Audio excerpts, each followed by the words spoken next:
Let's delve right into the topics we have for today. The ambulance scandal conversation has been ongoing for a while. Different angles, different aspects of it, and all of that.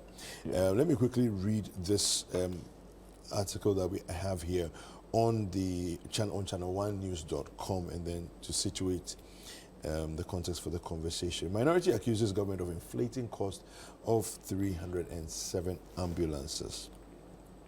This story here is on ChannelOneNews.com. Now, the minority in Parliament has accused the government of inflating the cost of the 307 ambulances procured in 2019.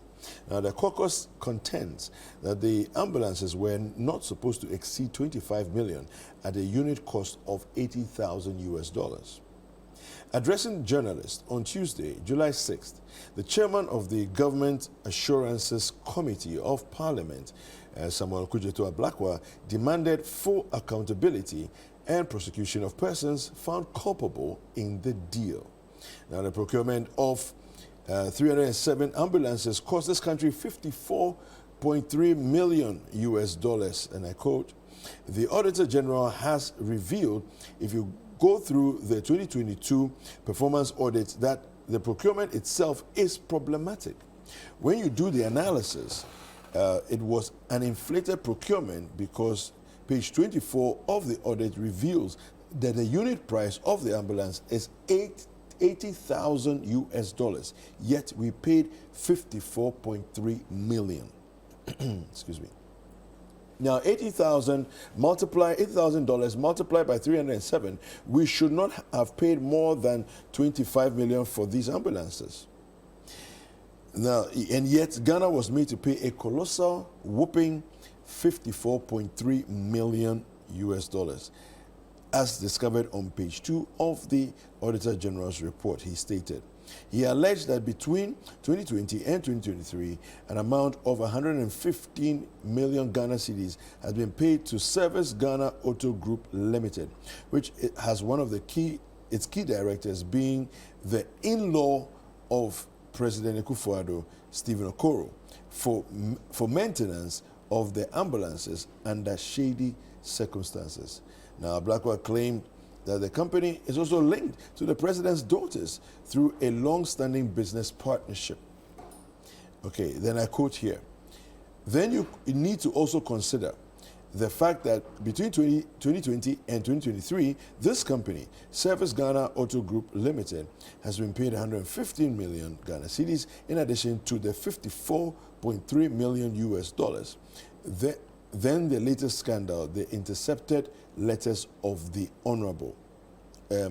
Now, I quote here, Kenoforiata, on the 9th of February 2024, a few days before he left office on the 14th of February, he instructed that this $34.9 million should be approved and that his ministry would take care of $10 million and the National Health Insurance Authority should take care of the outstanding $24.9 million. Now, a key director of Service Ghana Auto Group Limited is named Stephen Okoro, and we have discovered through our parliamentary oversight, diligent parliamentary oversight, that Stephen Okoro is not just any Ghanaian or Nigerian for that matter. He is an in-law to President Akufo-Addo. Stephen Okoro has given President Akufo-Addo a grandchild. This is a fact. And now, in the corruption literature, politically exposed persons come under greater scrutiny. That is why when we were formulating the office of the Special Prosecutor Act, we included politically exposed persons. The other thing that makes Stephen Okoro so politically exposed is that we have discovered that he is a long-standing business partner of the Akufo-Addo daughters. And so there we have it. That's the context for the first conversation. I'll quickly introduce my other panelists. I have joining us Awal Mohammed, member of the National Communication Team of the MPP. How are you? I'm fine, thank you. Good, good, good. Well, welcome. Thank you so much.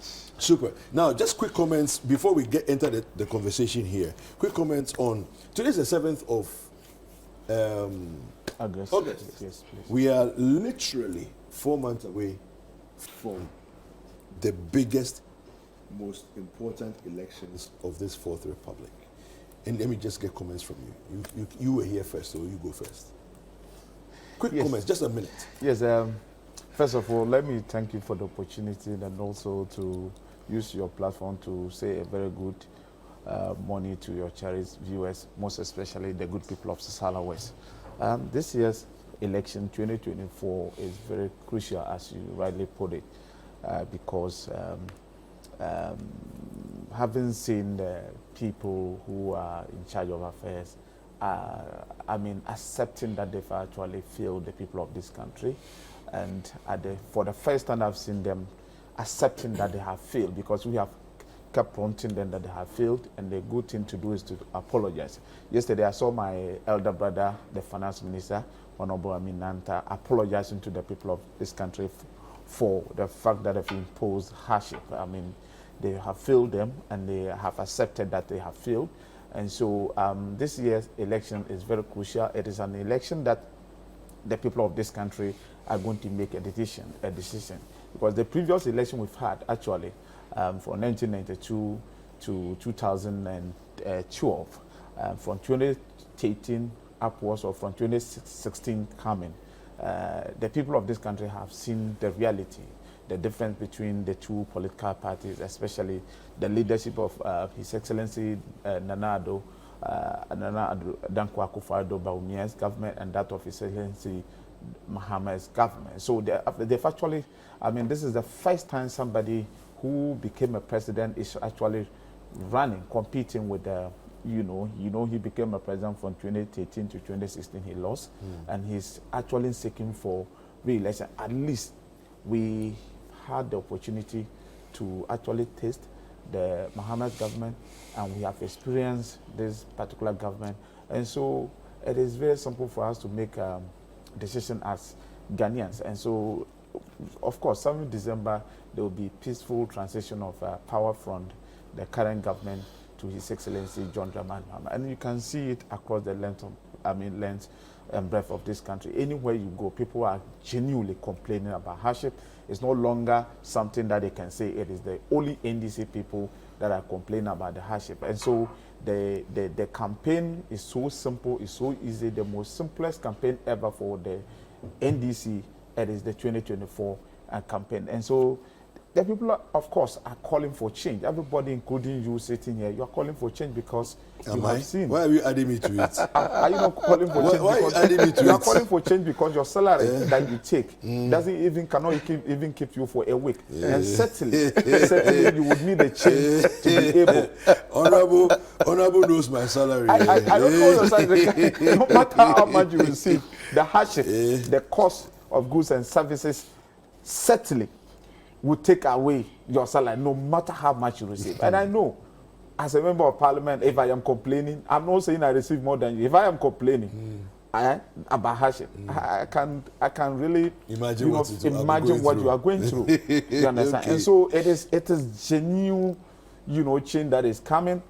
The people who have seen what His Excellency John Mahama has done. The people who have seen what this current government is doing. The people who have seen the truth, and they have seen the seat of this current government. Okay. We're talking about somebody being honest. When I hurt you, or if I am being frank with you that this thing I cannot do it, this is what I can do it, at least it will pay you for the first time. But moving forward, you get to appreciate. But when I come to deceive you and lure you to believe that this is what I can do, right? I can be able to get you honey. And it turns out that I cannot even afford, right, for what I'm talking about. Okay. You will get to be more. And that is why we are here, we are today. And so the most simplest campaign for NDC, it is 2024 election. Amongst all the campaign we've done for the past. This will be the easiest for you? The easiest. I am telling you. Okay. Awal, apology. That's not what you're commenting on, but I'm just giving from what he said. He was saying that You're saying that it's an admittance of failure, but I'm not sure how an apology is necessarily an admittance of failure. But anyway, Yes. 2024 elections, 4 months away. Thank you so much. Good morning to our cherished viewers and good morning to my senior brother. And thank you so much for this opportunity. I think this is a very crucial elections, and you have said it, that indeed is one of the elections that has never happened in the history of this country. When you check, the only elections that you can equate with this one will be the year 2000 elections. So, because the dynamics are different. It is between a former president who has failed, rejected by Ghanaians twice. Rejected as president, sitting president, rejected as former president. So it tells you. And you have one of the best performing vice presidents Ghana ever had, who has never been president before. So it's between a vice president who has never been president before and a vice president and a cum-president. He served as a vice president. What were his records as vice president? He served as president. What were his records? Ghanaians rejected him twice. He is competing the most performing, best vice president Ghana has ever had. I remember Dr. Vladimir Nanchudanso once said that Dr. Bawumia is the most technocratic vice president Ghana has ever had, because he has put himself in governance and has really delivered what he has been asked to do.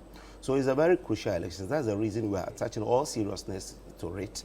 It is a reason the vice president is prosecuting the campaign, moving from one constituency to the other, touching base with everyone, doing house to house.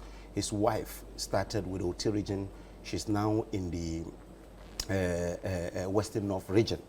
We are launching our manifesto on the 18th of this month. So by next week, I'm sure ChannelOne will also be there to cover it live for us. So we are launching our manifesto that tells you how serious we are with these elections. If a party that has been in opposition for 8 years is not even ready to even launch a manifesto 4 months to elections, it tells you how unready they are. You see, the Ghanaian electorates are discerning by the day. It's not really about the hardships today. They are looking at who is giving them the hope that tomorrow he will be able to change the economy. It's not really about paying lip service to our problems by saying your salary. He's able to conjure magic to know that City TV workers are not able to even use their salary for more than a week. And what is he proffering? What is the solution? Are they coming to really help City TV pay ChannelOne TV, pay their workers higher? You understand? So it's not really about the lip service to our problems, but it's about what are you really telling the people of this country? What are you telling the market woman? What are you telling the student? These are the issues that Ghanaians are looking at. Don't forget that in any elections, it is 4 years social contract between the government and the people. What have you been able to do? What is your record as vice president? What is your record as president that you were rejected twice? That you have not learned any lessons from it, to the extent that even your manifesto is not ready. 128 days to elections. A former president, a former vice president, from 1992, so from 1996 up to today, former President Mahama has participated in every elections from 1996 as MP, as vice presidential candidate, as president, as former president. So that person is still not ready. Today, you don't even know the message. The shambolic 24-hour economy, they couldn't even say it in the North. I have monitored his campaign throughout the North. He has never even mentioned once that he will do even the 24-hour economy. That place, he was talking about something that my office is doing, that we're even doing graduation this month. Youth Employment Agency is training people in apprenticeship. In his constituency, we have over 30 people who are being trained in welding, mason, carpentry, plasterboard installation. We're giving them 500 cedis every month as stipends to be taught, and we have all the accoutrements ready. In the next 2 weeks, we will set them up. After setting them up, we'll pick another 10,000 people and do. This is something that he has repackaged and said he will introduce apprenticeship training when it's currently running. So it tells you the kind of opposition we have. They are not ready. That's the reason they are saying it's the easiest. And you laugh at the wrong side of your mouth, inshallah. Yeah, but, okay.